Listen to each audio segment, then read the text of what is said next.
Welcome, friends. Welcome back to the kitchen. Welcome back to Sunday morning and the old cookbook show. Today we're going to do a recipe out of this cookbook in front of me. It is called the Toronto Queen City of Canada Cookbook. It was published in 1915 by a woman named Mrs. E.J. Powell. E.J. Powell, E.J. is her husband's initials. Publishing in this time period was always done under your husband's name. Her name was Georgia Delia Powell. And this was published as a fundraiser. Beginning of World War I, the idea was that they would publish 25,000 copies of this cookbook, and the proceeds after the publishing costs and distribution costs would be used for charity to help those people who needed a little bit of help in this time period. But apparently it wasn't very successful. And they didn't sell as many as they thought, and a lot of them were sold after the war had finished and there was no need for the charity, or the charity had run its course.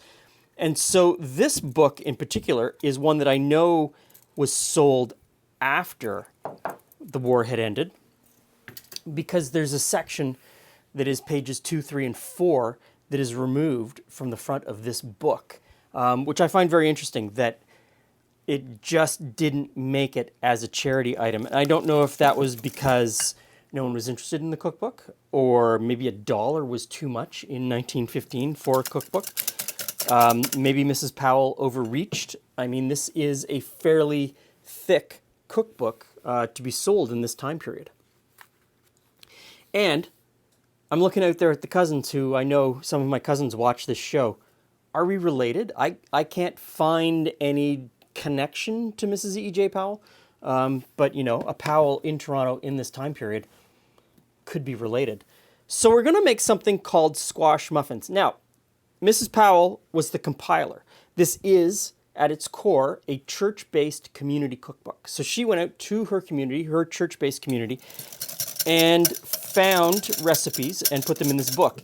And the one we're going to do today is called squash muffins, and she attributes it to herself. This is her personal recipe in this cookbook.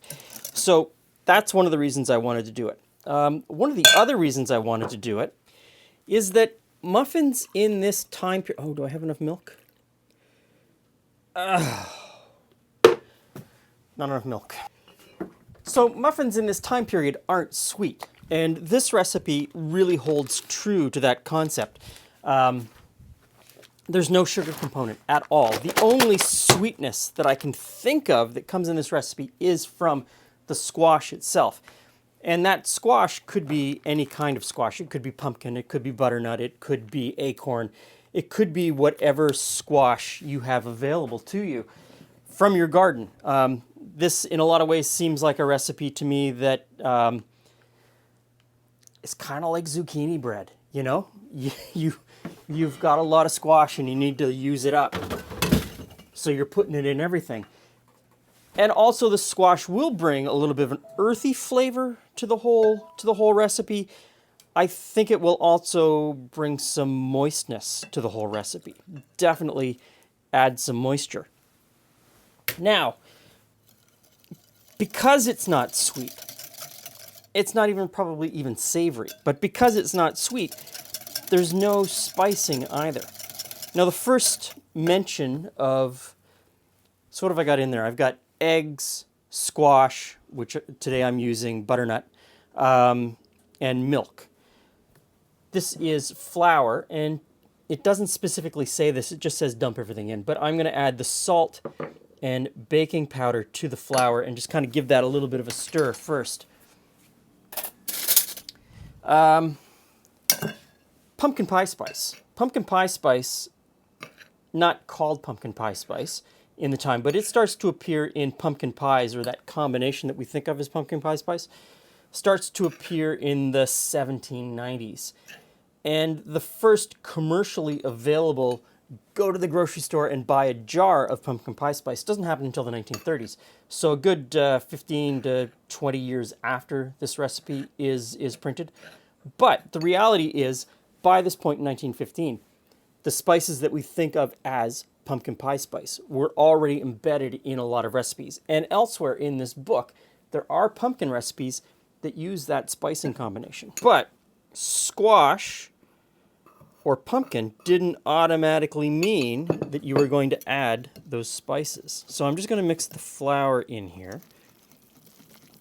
A little bit at a time. Don't go too quickly.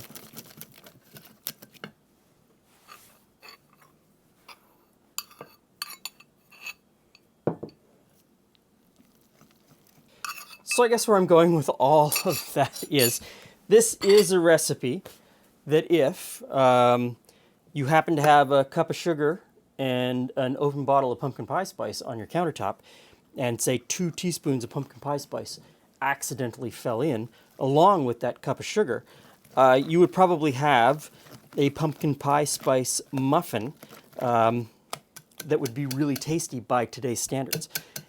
And it's not to say that this one isn't going to be tasty, because I don't know what it's going to taste like yet. So I've got that all mixed together. It says the last thing to put in is melted butter, and it's not much melted butter. It's just a tablespoon. So I'm going to put that in and give it a mix.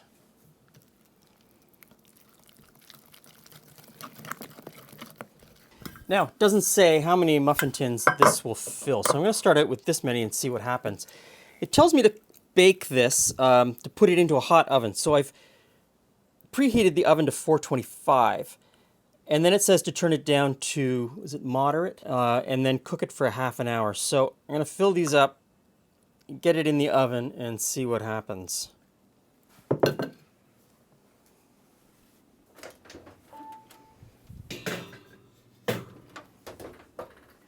And we'll turn this down to a slow oven. Hey, Glenn. Hey, Jules. Hey, friends. I'll get some spoons for the soup. No. Just chicken and wild rice soup. That's the next video. We're having squash muffins. Okay. We're having squash muffins. Okay, I'll put that soup down. Squash muffins. Okay, does it have the flour in it? Like the flour of the squash? No. So it's okay. it's you could use canned pumpkin. Oh, so you're just using any squash? Any squash. Okay, yeah. got it. Cooked squash. So it's from the 1915 Toronto Queen City of Canada cookbook, written by Mrs. Powell. The Queen City of Canada. Who decided that title, I wonder?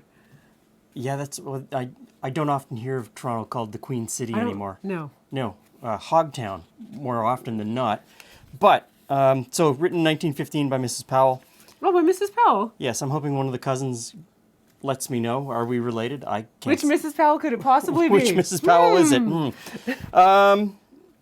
Interesting book. What kind of squash did you use? So very orange. I used pumpkin. Okay, that would explain. No. Butternut. Butternut. It's Okay, butternut or pumpkin would say why it's so very orange. So soft? It's got lots of bubbles in it? Yeah.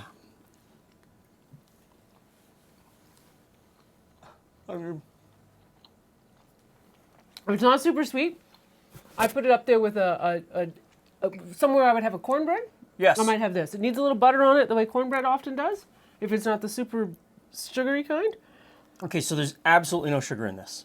No, there's not much flavor to it at all. There's no spicing. It's just flour, butter, egg, milk, and squash. But in that way, I think you could cornbread it up. Like you could put some jalapenos and cheese in it, or you could put, some savory spices that you happen to like that complement what you're eating. So for people that don't like cornbread, because sometimes it can be dry. Well, this is not dry. This is not dry. This is really good. So you could take this. So as Julie says, I can only eat a little bit because I can't open my jaw still. But it is a pretty flavorless. Like it's got a good texture. It's got a good savory kind of blank slateness to it. Yes. Does that make sense? That's where I was trying to get to. So you could take this and bring it totally into savory, like Julie said, by putting in some jalapeno and dressing it up that way. Or you could add 10 pounds of butter. You could add more butter on top, or you could and some sugar, like a tablespoon of sugar. Easily take this into sweeter territory by adding some sugar and some. Oh, could you add dates? Well, I'm kidding, but yes, you could add dried fruits. Pumpkin pie spice. Yeah. Put that in. Not the yes October pumpkin pie spice. Oh my god. So it's a good base, and it is very in keeping with what a muffin was in 1915. Even muffins in the 70s weren't that sweet. Weren't that sweet. Like they weren't the sugar Yeah. bombs that they are today. Today, there's a fine line between Cake? muffin and cupcake. Yeah. Yeah. I can't tell the difference. Okay, so a great base to work from. A great sugar-free muffin for people that want a sugar-free muffin for breakfast. I'm gonna go with gravy. Yeah, it would go with gravy. You know what I mean? Put that on the Thanksgiving table. Or make them, dry them out, and make your turkey stuffing with them. Okay, so thanks for stopping by. See you again soon.